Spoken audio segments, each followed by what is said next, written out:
A thunderous crack echoed across St. Peter's Square as the Swiss guard's fist connected with the assailant's jaw. Blood sprayed in an arc against the pristine Vatican marble as the attacker crumpled to the ground, his teeth scattered like ivory, dice on the ancient stones.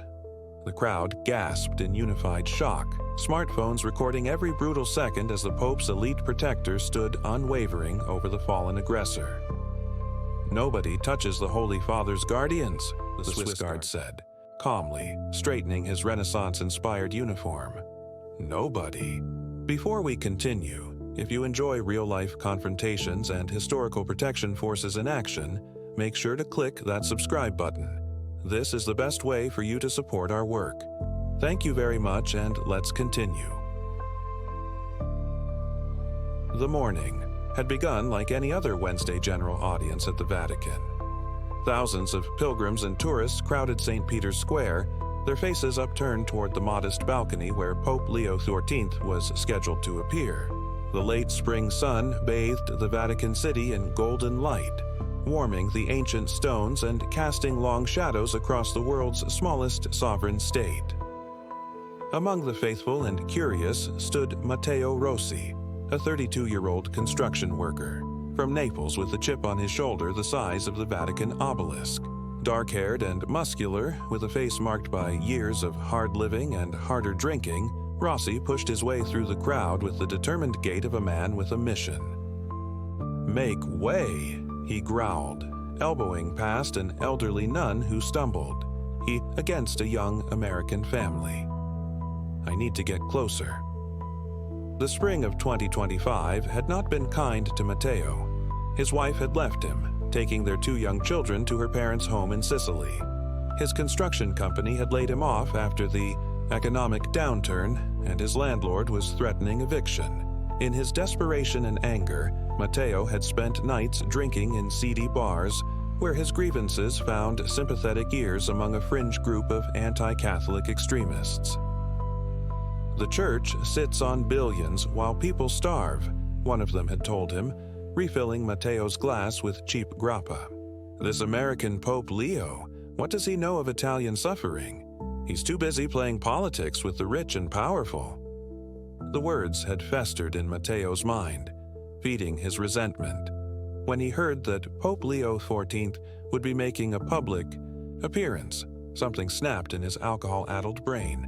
He would make a statement. He would show the world that the ordinary man wouldn't be ignored anymore.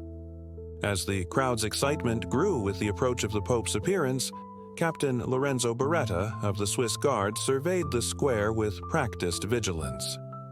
At 29, Beretta was one of the youngest captains in the Guard's 500-year history, but his youth belied his experience. Born to Swiss-Italian parents in Lucerne, Beretta had trained with Swiss Special Forces before answering what he considered God's call to protect the Holy Father. His blue eyes scanned the crowd methodically, noting patterns, identifying potential concerns.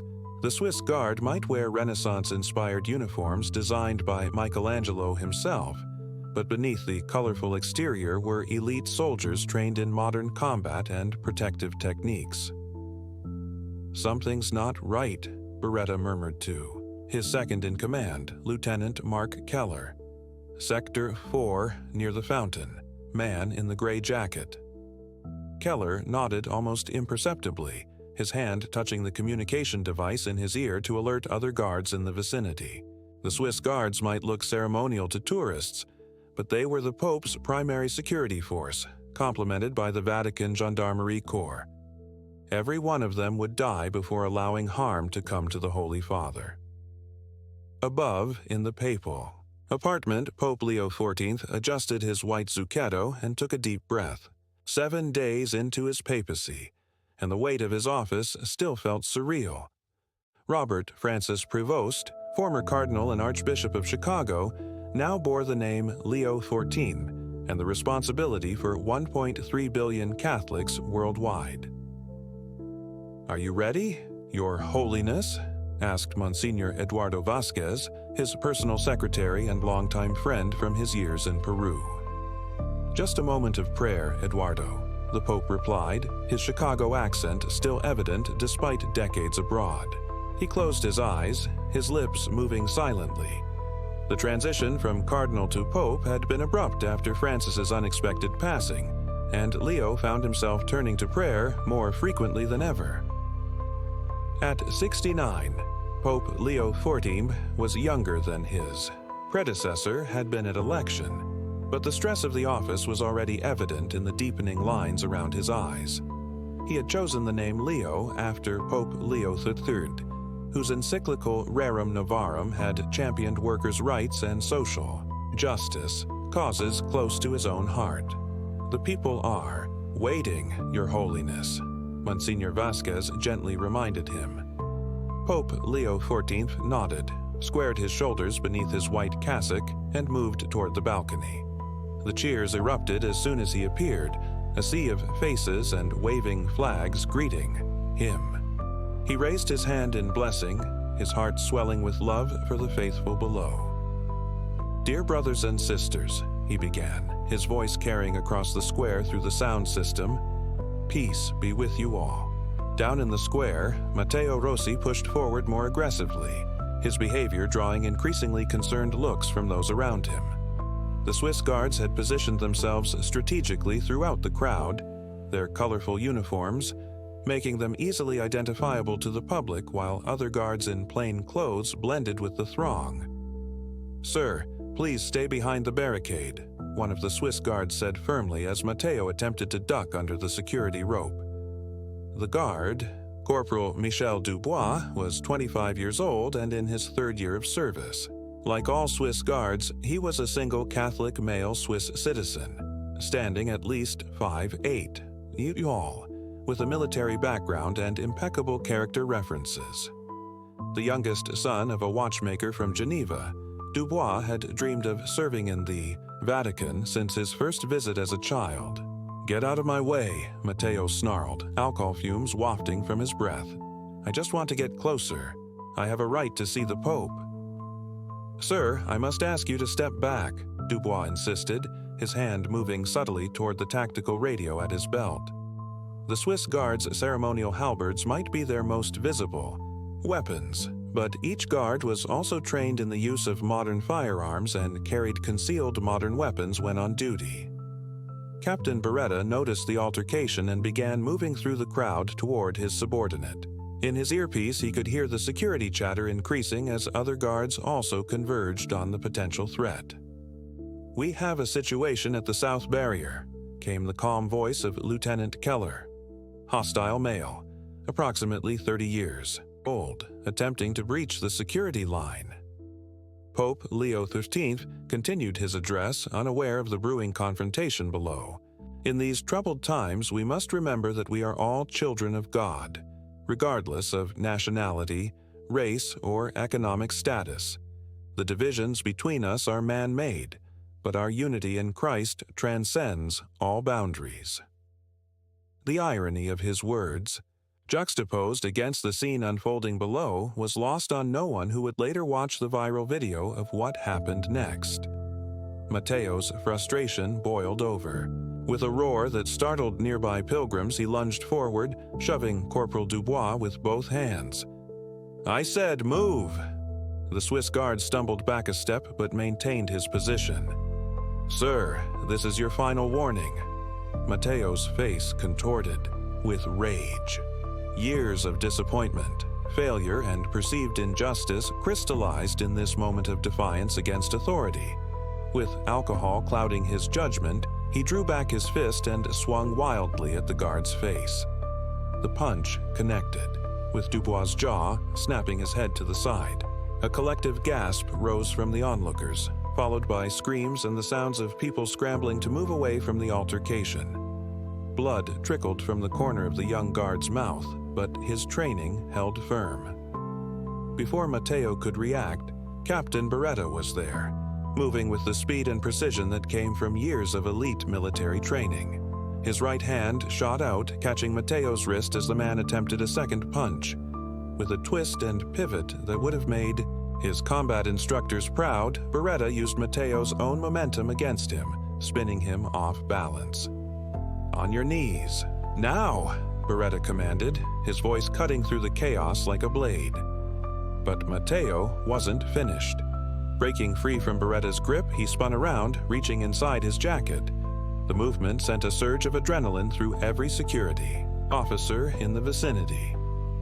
In the split-second assessment that security personnel make dozens of times daily, Beretta made his decision. His fist connected with Matteo's jaw in a textbook uppercut, delivered with mathematical precision and overwhelming force.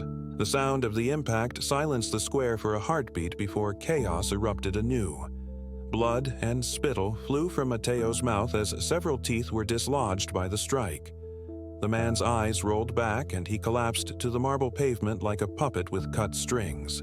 Captain Beretta stood over him, alert for any movement, as other Swiss guards rushed to secure the area. Above, Pope Leo XIV's address had been interrupted by the commotion. "What's happening?" he asked Monsignor Vasquez, who was receiving updates through his own earpiece. "A security incident, Your Holiness," the Monsignor replied discreetly. "The Swiss Guard has it under control. Perhaps we should move inside until—" "No," Pope Leo said firmly. "These people have come to see the Pope, and the Pope they shall see. Is anyone hurt?" "Only the attacker, Your Holiness." The Pope nodded gravely. He stepped back to the balcony railing, raising his hands for silence. Gradually, the tumult below subsided as the faithful looked up to their shepherd. "My dear children," he said, his voice steady and compassionate, "even in moments of discord, we must remember Christ's message of peace and forgiveness. Let us pray together for all those troubled in spirit, that they might find solace in God's infinite mercy." The square grew hushed as thousands bowed their heads in prayer, the serene moment a stark contrast to the violence that had preceded it. Meanwhile, Matteo Rossi was being secured by Vatican security. As consciousness returned, he found himself in handcuffs, his mouth filling with the coppery taste of blood. Two of his front teeth lay on the ground beside him, and his jaw throbbed with pain that cut through even his alcohol-induced haze.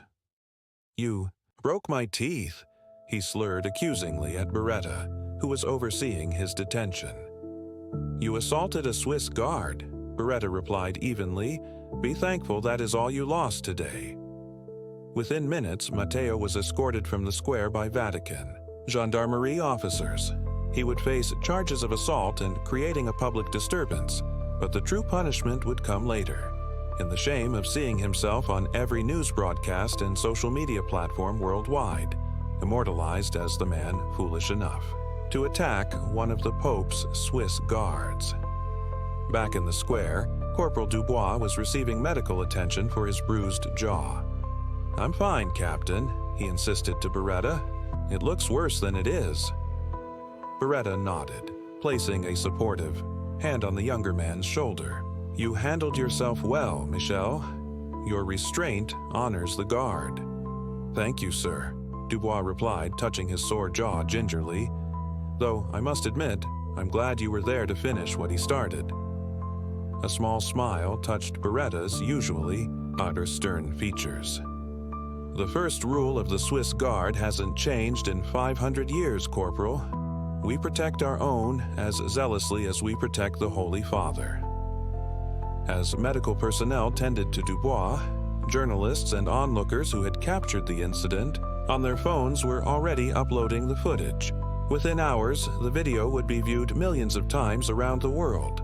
The moment a foolish attacker learned the hard way that the ceremonial appearance of the Swiss Guard belied their true nature as elite protectors. In the papal apartment, that evening, Pope Leo XIV received Captain Beretta and Corporal Dubois for a private audience. The Pope, dressed now in a simple white cassock without the formal regalia of public appearances, greeted them warmly. "Your Holiness," both men said in unison, kneeling to kiss the papal ring. "Rise, my sons," the Pope said kindly. "I wanted to thank you personally for your service today. "We were only doing our duty, Your Holiness," Beretta replied. Pope Leo XIV nodded, his eyes twinkling with gentle humor. "Captain, I reviewed the security footage. That was quite a right hook for a man of the cloth to witness." Beretta's cheeks colored slightly. "My apologies if the level of force seemed excessive, Your Holiness." "On the contrary," the Pope replied, "I was a boxer in my youth, before seminary. That was textbook technique." His expression grew more serious. "How is the man who attacked you?" "In custody, Your Holiness," Beretta reported. "He lost 2 teeth but sustained no serious injuries. He will face civil charges." The Pope looked thoughtful. "When he is released, I would like to meet with him." Both Swiss guards looked startled. "Your Holiness?" Beretta questioned. "Christ teaches us to love our enemies and pray for those who persecute us," Pope Leo XIV explained. "This man's actions speak of a deeper pain and anger. Perhaps what he needs is not punishment, but compassion." "With all due respect, Your Holiness," Beretta said cautiously, "our primary concern is your safety." "And you fulfill that duty admirably," the Pope assured him. "But my duty is to all souls, including the troubled ones, especially the troubled ones." He smiled at their concerned expressions. "Don't worry, I won't request this meeting until your security team approves all the arrangements. I have no desire to make your jobs more difficult than they already are." After the Swiss guards left, Pope Leo XIV stood at the window of his study, looking out over the Vatican grounds now quiet in the evening light. The events of the day had shaken him, not for his own safety, but for what they represented. The anger and desperation that drove a man to violence, the divisions that still plagued humanity despite all calls for unity and peace. He thought of Matteo Rossi, a man he had never met but whose pain he could imagine. How many others were out there, their spirits broken by hardship, their hearts hardened against the very institutions meant to offer them solace. The Pope knelt at his prie-dieu, clasping his hands in prayer. "Lord," he whispered, "help me to be a shepherd to all your flock, especially those who have strayed farthest from the fold." 6 weeks later, in a small private chapel within the Vatican, Pope Leo XIV sat across from Matteo Rossi. The man's face was healing, though the gap where 2 teeth had been served as a permanent reminder of his actions. He looked nervous, his eyes downcast, his hands fidgeting in his lap. "Thank you for agreeing to meet with me, Matteo," the Pope said gently. "I didn't think I had a choice, Your Holiness," Matteo replied, his voice carrying a new lisp from his dental injury. "There is always a choice," the Pope said, "just as you had a choice that day in the square. I am curious, what led you to make the choice you did?" For a moment it seemed Matteo wouldn't answer. Then, haltingly, he began to speak of his struggles. The lost job, the failed marriage, the children he rarely saw, the bottle that had become his closest companion. As he spoke, the barriers of resentment began to crumble, and to his own surprise, tears welled in his eyes. "I was angry at everyone," he confessed. "The government, my boss, my wife, and then the church. You have all this wealth, all this power, while people like me suffer." Pope Leo XIV listened without interruption, his expression compassionate. When Matteo finally fell silent, the Pope spoke. "Your anger is understandable, my son, and you are right. The Church has not always lived up to its calling to serve the poor and marginalized. This is our failing, and we must do better." He leaned forward. "But violence is never the answer to injustice. It only creates more suffering." Matteo nodded, touching his jaw unconsciously. "I learned that lesson," he said with a rueful half-smile. "I have a proposition for you," the Pope said. "The Vatican has a rehabilitation program for those who have fallen on hard times. Job training, counseling, support in reconnecting with family. Would you be interested?" Matteo looked up, surprised. "Why would you help me? After what I did?" "Because that is what Christ would do," Pope Leo XIV answered simply. "And because I believe that every person deserves a second chance."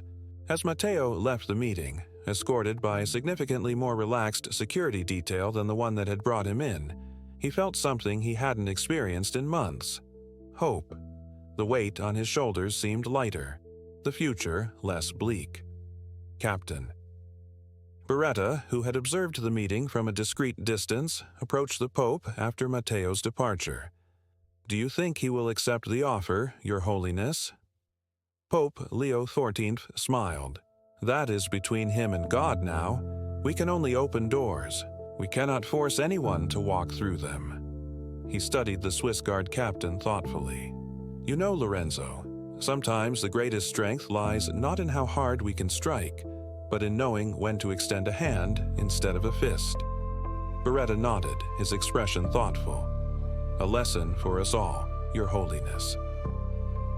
"Indeed, the Pope," he agreed. "Though I must admit your right hook remains an impressive testimony to the Swiss Guard's training program." Both men laughed, the sound echoing in the ancient hallways of the Vatican. Hallways that had witnessed centuries of human drama, from the sublime to the ridiculous, from moments of violence to acts of profound mercy. 3 months later, a video appeared on social media.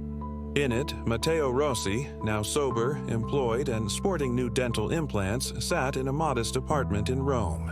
"I was that guy," he said to the camera. "The one who punched the Swiss guard and got his teeth knocked out. It was the biggest mistake of my life, but also, strangely, the beginning of my salvation." He went on to describe his meeting with Pope Leo XIV and how it had changed his perspective. "I thought the Church didn't care about ordinary people like me," he said. "I was wrong. There are people who care, who are willing to give second chances. I'm living proof of that." The video went viral, though not nearly as widely as the original incident. Still, it reached those who needed to see it most.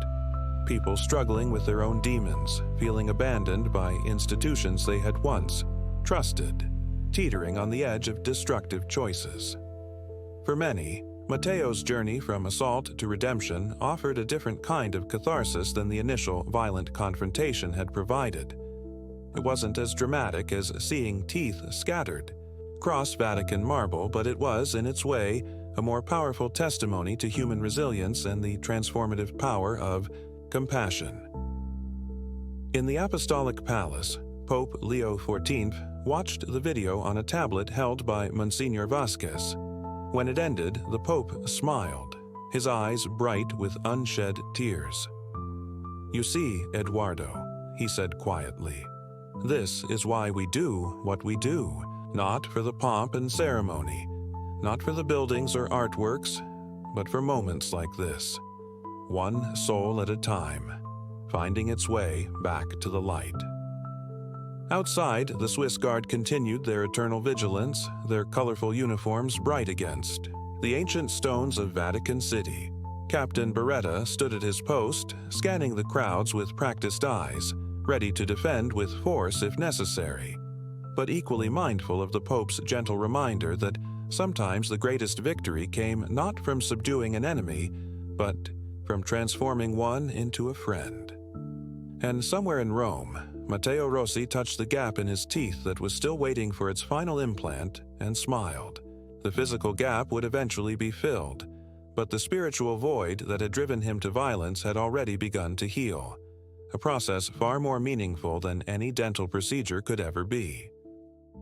His story, from assault to awakening, would continue to inspire others long after both his actions and his injuries had faded from public memory. In the end, what had begun as a moment of violence captured for viral entertainment had transformed into something far more significant, a testimony to the enduring power of forgiveness, second chances, and the profound human capacity for change.